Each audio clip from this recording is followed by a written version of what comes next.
G'day YouTube, Warbles on a lot here. I'm going to do a very old-fashioned thing. I'm going to make a reply video. Remember people used to make videos to each other and they would make reply videos? There even used to be a special function to assist the procedure once upon a time. I must be getting old. Anyway, replying to Earl Portland, whose video, What Would the Apocalypse Look Like?, I have just been watching. As I sit here on the veranda of my hut, amidst the clutter and the chaos with which I have surrounded myself, watching young Dyson here on his sickbed. I think we're probably undergoing an exercise in palliative care. As you can see, he's guarding his heel. He doesn't seem to want me to irrigate it again, and I'm afraid the wound is getting bigger. So Dyson hasn't got his apocalypse because he's got neighbours who are caring for him. Whereas my neighbours are about 1,000 metres from my front gate, the nearest of them. You can just see their house out there on the other side of the bee boxes. And I guess one of the first things I would notice come the apocalypse would be probably a lack of traffic on the neighbour's driveway, because somehow it seems to be necessary for them to go into town 2 to 3 times a day. So normally there's traffic on that driveway. If there's an apocalypse, be it zombie or any other kind, should occur, there won't be the fuel for people to go travelling backwards and forwards. You wouldn't want to go to town twice in a day if you had to walk to get there, would you? So I reckon fuel is going to be the big critical thing. Fuel will probably run out before water and food will. May be wrong about that, but well, Australia anyway is a big, wide, spread out country. Everything on every shelf, in every shop, in every town and suburb and city, everything on that shelf came into town on a truck, and the truck burns diesel. And when you buy that thing, the cash register talks to the warehouse and a replacement item is dispatched, and it'll be there within 24 hours. So there is no stock out the back of the shop. What there is a just-in-time delivery system.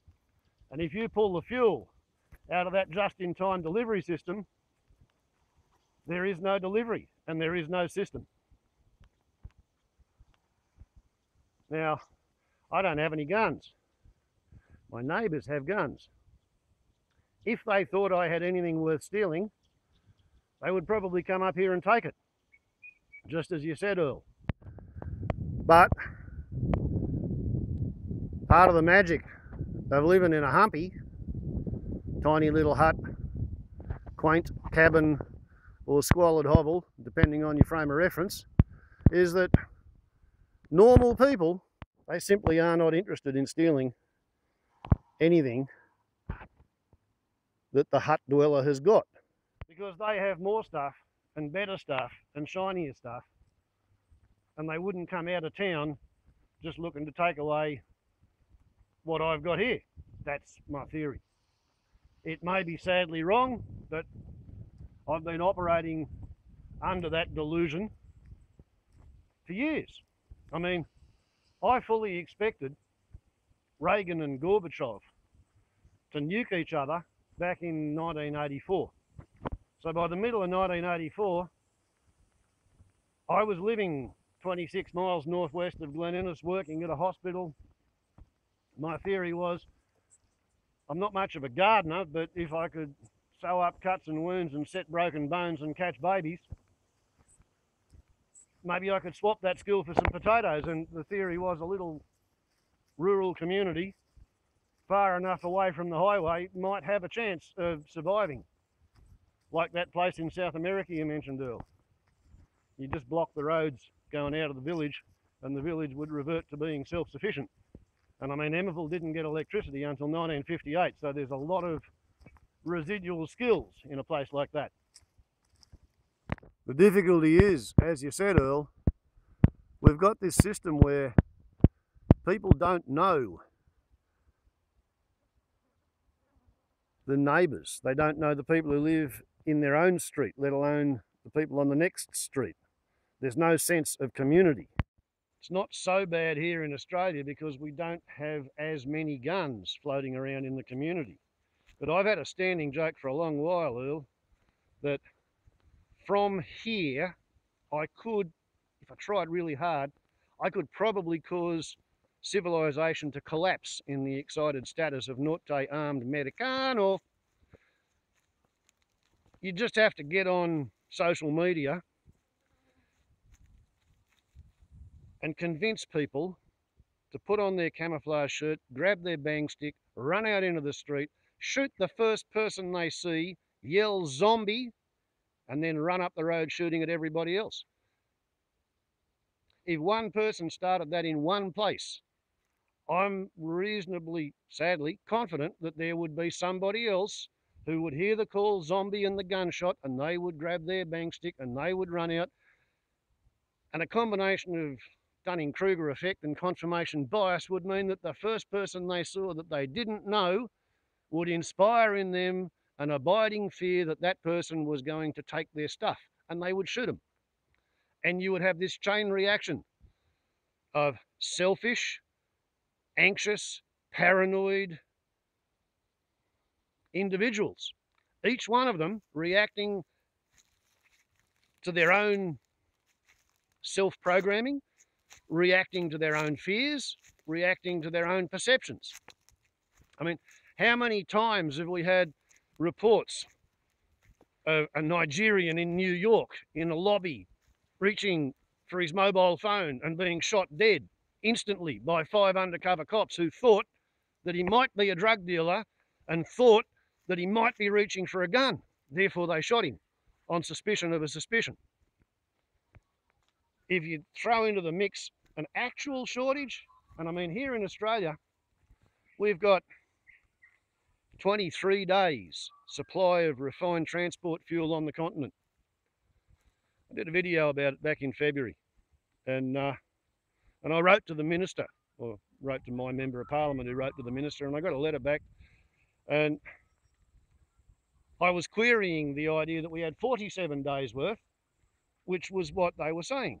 Turns out they can claim 43 days because in addition to the 23 days worth of refined fuel we've got actually on the ground, on the continent, there are 47 boatloads of refined transport fuel en route on the ocean somewhere between where it was refined and here in Australia.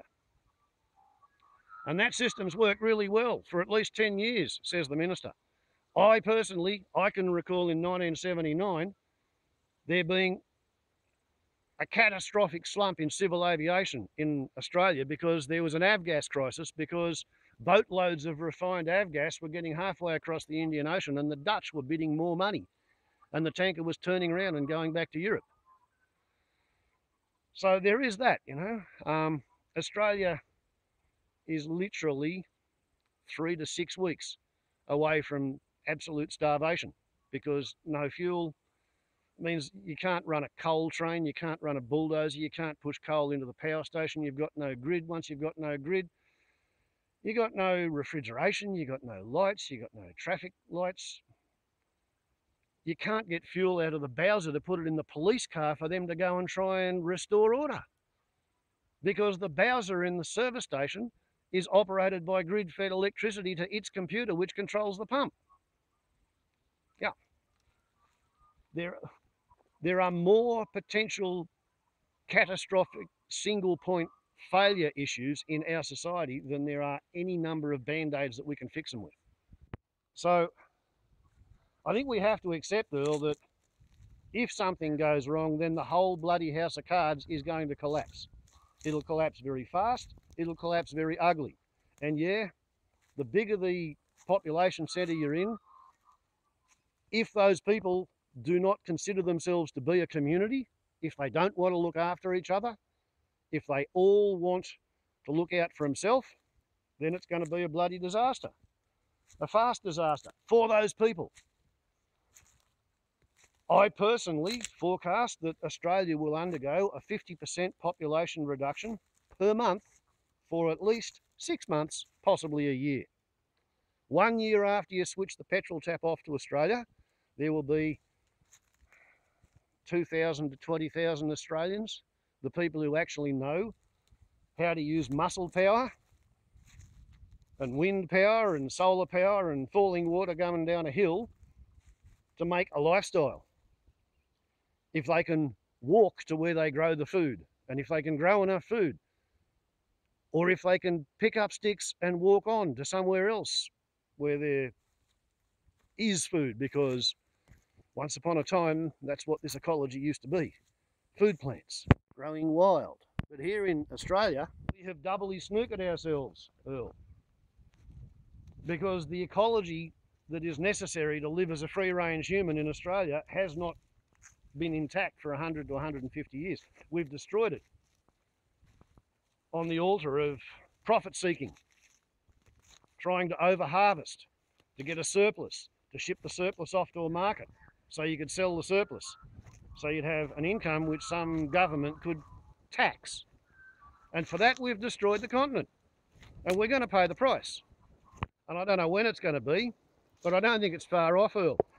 The most recent Intergovernmental Panel on Climate Change report says that humanity has to reduce carbon emissions by 50% within the next 13 years, and we have to reduce it to 0 by 2050.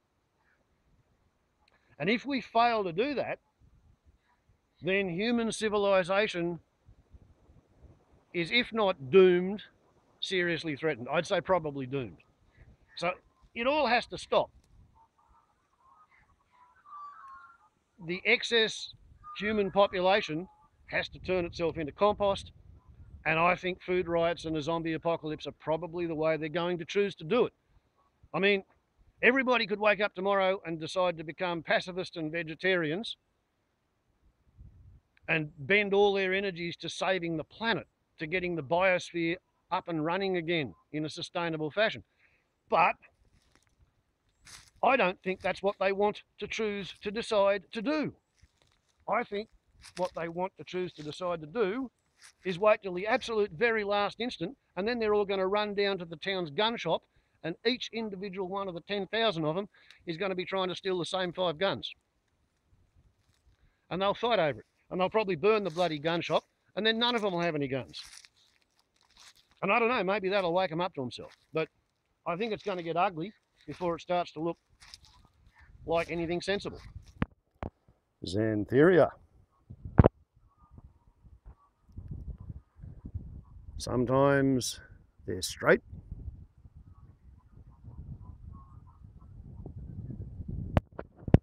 Other times, not so much. But the point is, somebody somewhere will survive this coming apocalypse, and the faster it occurs, the more of an environment there will be.